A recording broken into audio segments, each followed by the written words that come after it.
pour nous, ça nous a semblé assez logique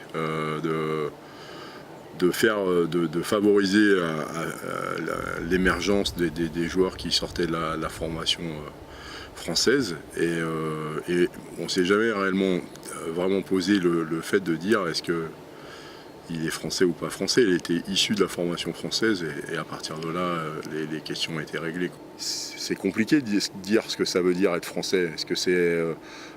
Est-ce que c'est avoir des grands-parents français? Est-ce que c'est vivre en France? Est-ce que c'est et je crois qu'il y a plein de façons d'être français. Et nous, on sait que dans la formation fédérale et des jeunes joueurs qu'on a pu avoir à l'intérieur de ce parcours, parfois les plus grandes leçons, je vais dire, patriotiques, elles nous ont été données par des joueurs qui n'avaient pas de passeport français. Et c'est là aussi où je pense qu'il ne faut pas tomber dans les stéréotypes et dans les jugements hâtifs. Et c'est pour ça que moi j'ai plutôt la volonté de dire il faut qu'on ait une sorte de...